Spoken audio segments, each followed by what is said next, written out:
Serions-nous témoins de la chute de l'Empire Warriors? Cette question brûle sur bien des lèvres et à juste titre, puisque la franchise la plus victorieuse des 10 dernières années semble avoir perdu de sa superbe.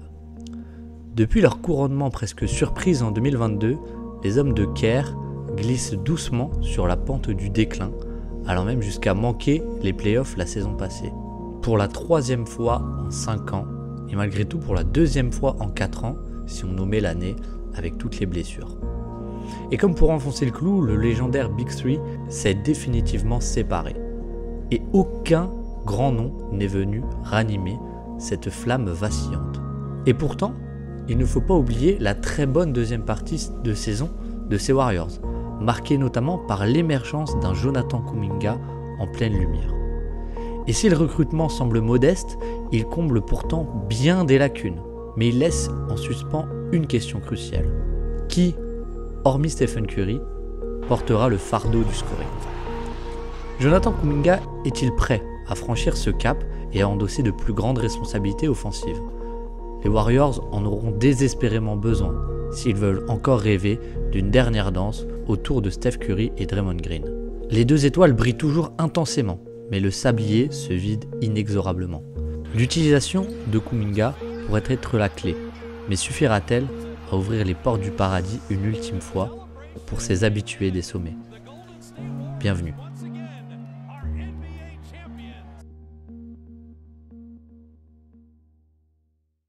Le but de cette vidéo n'est pas de faire un scouting détaillé de Jonathan Kuminga, mais plutôt de parler de son utilisation dans le playbook de Steve Kerr. Mais malgré tout, quelques rappels sur ce qu'il apporte à cette équipe semblent importants.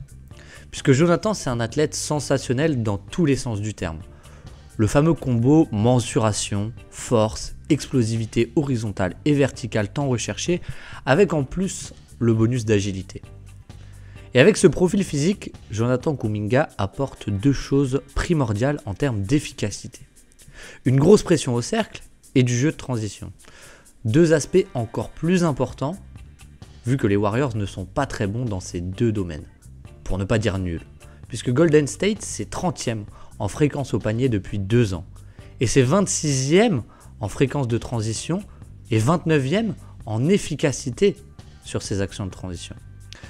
Mais ce chiffre, en réalité, il est plutôt incomplet, puisqu'il a déjà bien progressé avec l'intronisation dans le 5 majeur de Jonathan Kuminga et Brandin Podziemski. Pour ceux que ça intéresse de creuser le sujet, Guillaume du Basket Lab en avait fait un podcast entier, et je vous mettrai le lien en description. Mais finalement, un chiffre qui résume bien cette tendance, c'est qu'avec Kuminga, 12% d'interceptions en plus sont transformées par une transition, si l'on compare à sans lui. Ça représente le 96e centile, c'est mieux que 96% des joueurs NBA. Et en même temps, passer de Chris Paul et Looney à Jonathan Kuminga, c'est comme passer d'une vieille Clio 2 à une Lamborghini, sans manquer de respect aux anciens, évidemment. Donc il y a la transition, mais il y a aussi un autre apport primaire, c'est la fréquence au cercle. Assez évident au vu du manque de finisseurs intérieurs dans cet effectif des Warriors, mais vraiment primordial. Puisqu'avec ses 45% de tirs pris au cercle, l'ailier apporte une vraie plus-value qui n'existe juste pas sans lui. Car lui, il a cette puissance, il a cette verticalité et cette capacité de finir au contact des intérieurs adverses. Et ce profil très agressif au panier, on le retrouve encore dans une autre stat, le shooting foul percentage, c'est-à-dire le nombre de tirs sur lesquels Jonathan Kuminga provoque une faute. Et c'est énorme, c'est dans le 92e centile à son poste, et ça fait extrêmement bien à ces Warriors, qui sont 27e en termes de free throw rate, c'est-à-dire de tendance à provoquer des lancers francs. Alors Jonathan, c'est quand même un joueur imparfait avec des lacunes évidentes qui le suivront sans doute toute sa vie. Un manque de cérébralité défensivement loin du ballon, un passing game vraiment peu développé, un handle assez scolaire qui manque d'amplitude et un jump shot qui pose quand même certaines questions. Mais ce qui est intéressant, c'est qu'il compense avec d'autres énormes qualités et Steve Kerr a vraiment réussi à les exploiter en deuxième partie de saison. Défensivement, on l'a vu beaucoup plus sur le point d'attaque adverse et ça soulage finalement tout l'effectif, dont Brandin Podziemski qui est bien meilleur off-ball. Et offensivement, comme dit Jonathan Kuminga, il a ses défauts, mais malgré tout, avec 23% d'usage et 1,20 points par tir, il n'y a que 26 joueurs qui font mieux ou aussi bien que lui dans la NBA de 2023-24. Autrement dit, il y a moins de 30 joueurs dans la ligue qui t'apportent autant de rentabilité sur un thème volume de responsabilité. Et c'est tous des All-Stars, sauf lui, Colin Sexton et Jalen Williams. Alors l'idée, c'est pas de dire qu'il aurait dû être All-Star ou qu'il va être All-Star, mais plutôt de voir comment est-ce que Steve Kerr et les Warriors arrivent justement à utiliser à gros volume ce joueur pourtant imparfait. Et est-ce qu'ils peuvent encore plus maximiser et augmenter ce volume de responsabilité afin d'en faire une deuxième source d'attaque au scoring derrière Stephen Curry.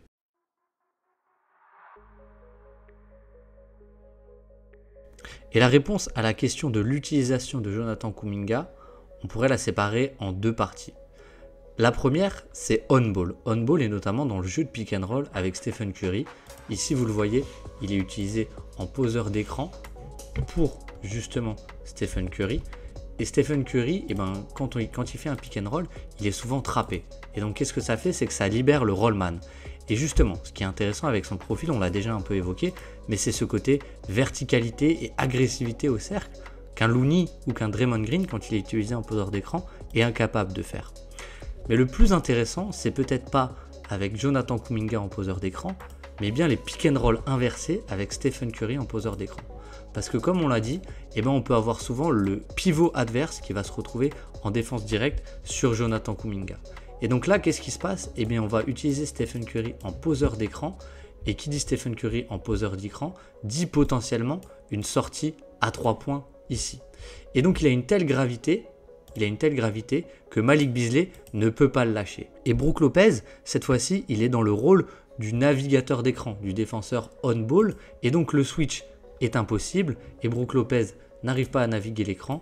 Et on a un dunk pour Jonathan Kuminga. Et ce qui est intéressant, c'est que souvent, ça ouvre de grands espaces à Jonathan Kuminga parce que le défenseur de Stephen Curry ne lâche pas justement Stephen Curry. Et s'il le lâche, regardez ce que ça donne. Ici, on a un edge, donc 2 sur le ballon avec Dejounte Murray et Onyeka Okongwu qui sortent sur Jonathan Kuminga. Et la conséquence, elle est directe et elle fait très mal. C'est Steph qui pop et qui prend un 3 points ouvert pour le meilleur shooter de l'histoire. Et donc ce système de pick and roll inversé, il est vraiment souvent utilisé. Ici, on a une get action ou une stampede action, c'est-à-dire que Jonathan Kuminga arrive lancé. On a Stephen Curry en poseur d'écran ici, comme vous pouvez le voir.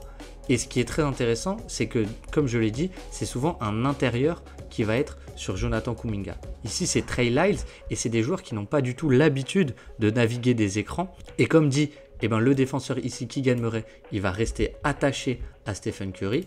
Et donc la conséquence, quelle est-elle? C'est que l'intérieur, ici Trey Lyles, navigue très mal l'écran. On voit qu'il n'y a pas du tout les fondamentaux. Keegan Murray ne veut pas switch et reste attaché à Stephen Curry.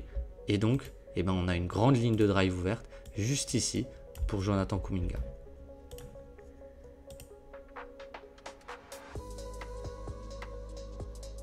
Et ce qui est intéressant aussi avec le profil de Jonathan Kuminga, qui dénote du reste de l'effectif, c'est sa capacité à jouer le mismatch et à cibler un mismatch. Ce qui n'est pas du tout le jeu de Stephen Curry. Ici, après une transition, on a ball sur lui, donc un intérieur. Et regardez le premier pas de Jonathan Kuminga. Il est juste exceptionnel, il peut déposer ball et aller au lay-up. Et en fait, c'est une vraie mismatch permanente quasiment Kuminga.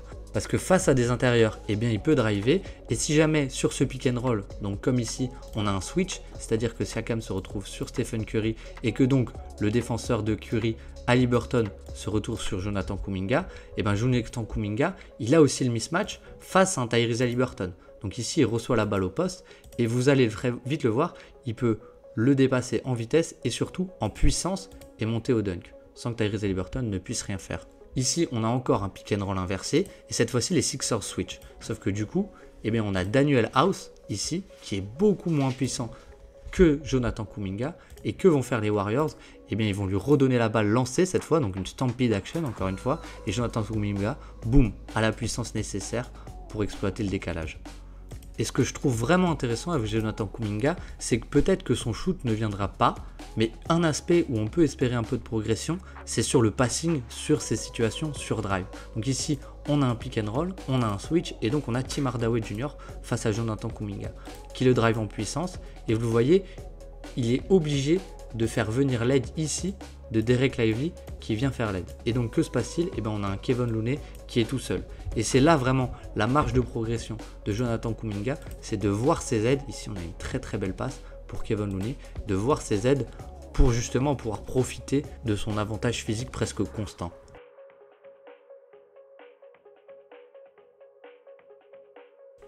Et l'autre versant de l'utilisation de Jonathan Kuminga et qui est peut-être encore plus rémunératrice, c'est off-ball. Off-ball avec plusieurs principes forts, notamment les post-up split, c'est-à-dire la balle ici à Draymond Green en tête de raquette pour nullifier sa valeur de spacing et ouvrir la raquette. Il y a une vidéo entière sur la chaîne si ça vous intéresse.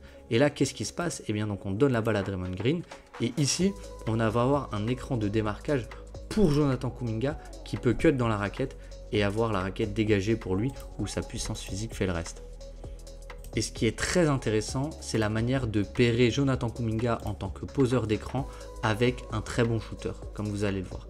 Ici, on n'a pas Draymond Green, mais Trayce Jackson-Davis avec la balle, et on va avoir un pin down, c'est-à-dire un écran de Jonathan Kuminga pour une sortie d'écran d'un shooter, donc ici, Klay Thompson. Et le plus intéressant, c'est que Jonathan Kuminga ne pose jamais vraiment l'écran, mais glisse les écrans. Il glisse les écrans, pourquoi? Parce que le défenseur ici va souvent sortir très fort sur Klay Thompson pour l'empêcher de shooter, justement. Et donc, quelle est la conséquence directe? C'est une ligne de drive directement pour Jonathan Kuminga qui va être très très fort dessus puisqu'il peut être très agressif et lancer au panier. Un autre exemple ici, c'est avec Stephen Curry, que vous pouvez voir déjà en mouvement. Et donc, on donne la balle à Draymond Green pour nullifier sa valeur de spacing. Jonathan Kuminga ne pose même pas d'écran et sprint au cercle. Et en fait, Chet Holmgren est obnubilé par Stephen Curry, obnubilé par la bonne traversée d'écran de Luguentz-Dort. Et donc, il y a un petit temps de latence qui est bien évidemment trop tard, puisqu'une fois qu'il se retourne, Jonathan Kuminga est déjà lancé vers le cercle et peut finir en dunk. Ici, on retrouve un peu ce setup et ces principes des Warriors avec la balle à Draymond Green en tête de raquette pour nullifier sa valeur de spacing. Et donc, on a un premier pin down de Jonathan Kuminga sur Stephen Curry et on a la raquette dégagée. C'est ça les deux choses principales à retenir. Et Jonathan Kuminga, il glisse l'écran dans le dos de Kevin Durant et le temps que Kevin Durant se retourne, eh bien, Jonathan Kuminga, il est déjà sous le cercle et il a la puissance physique nécessaire pour finir. Un aspect qui est super intéressant avec Jonathan Kuminga, c'est la façon dont il prend les angles des écrans.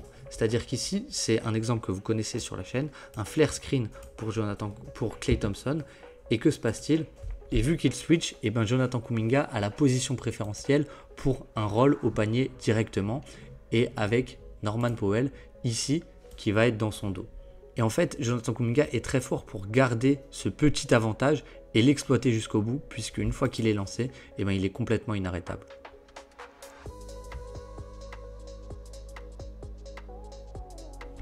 Donc il est beaucoup utilisé en poseur d'écran et ce système, il est très représentatif de sa qualité pour conserver l'avantage de l'angle sur la pose d'écran. Donc ici, on a Brandin Podziemski qui prend un écran de Jonathan Kuminga et qui va tout de suite en fait libérer à Draymond Green. C'est une short action où Draymond Green va ensuite trouver le rollman dans un second temps. Et ça, c'est une Gator pass, donc une passe d'un big à un autre. Et donc que se passe-t-il? Regardez comme Jonathan Kuminga ici, il conserve bien son avantage de position pour ouvrir ensuite au panier. Et ensuite, on a la passe de connexion de la short action directement de la part de Draymond Green.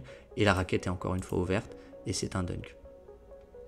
Une dernière chose intéressante à noter avec l'intronisation de Jonathan Kuminga dans ses line-up, dans ce 5 majeur, c'est que ça redynamise et ça redonne de la valeur au short roll de Draymond Green. Parce qu'avec Kevon Looney, ce short roll il était un peu bloqué car le défenseur de Looney, il pouvait tricher et monter sur Draymond Green. Et là, avec Jonathan Kuminga, vous allez le voir, ça rechange un peu la donne. Et c'est tant mieux parce que c'est vraiment un des systèmes phares de ces Warriors. Donc ici, on a le pick and roll classique entre Draymond Green et Stephen Curry. Et vous allez le voir, le défenseur il est obligé de monter assez fortement sur Stephen Curry, évidemment pour ne pas lui laisser un tir ouvert. Donc à ce moment-là, il monte sur Stephen Curry. Stephen Curry peut libérer à Draymond Green. Et ce qui est intéressant, c'est qu'on a vu ici une action à 2 pour occuper la défense. Mais surtout, au moment où Bam Adebayo vient en aide, et bien cette fois-ci, donc il monte sur Draymond Green, et bien cette fois-ci, on n'a pas Kevon Looney, on a Jonathan Kuminga ici. Et Draymond Green, il peut envoyer une passe de lob pour Jonathan Kuminga qui serait impossible à envoyer pour Kevon Looney. Et c'est ainsi qu'on en a fini avec le tour d'horizon de l'utilisation du jeune prince de la Dub Nation. Alors évidemment, le swing skill qui paraît évident, c'est peut-être le shoot. Mais il paraît très improbable, beaucoup plus improbable que le passing en fin de drive qui pourrait devenir une arme vraiment intéressante pour ces Warriors. Alors Jonathan Kuminga va-t-il prendre son envol cette saison? Les Warriors en auront grandement besoin. Et l'avenir nous le dira, mais une seule chose est sûre, c'est qu'on suivra de très près son évolution. Merci à vous de nous avoir regardé jusqu'au bout. J'espère que la vidéo vous aura plu. Que pensez-vous de Jonathan Kuminga? Peut-il être le MIP de cette saison? N'hésitez pas à nous dire en commentaire. Et encore une fois, le meilleur moyen de nous soutenir, c'est de vous abonner et de liker cette vidéo. Merci beaucoup à ceux qui le font déjà. Je vous dis à très vite sur la chaîne du Dreamcast Show. Passez une très bonne fin de journée et à la prochaine. Ciao, ciao!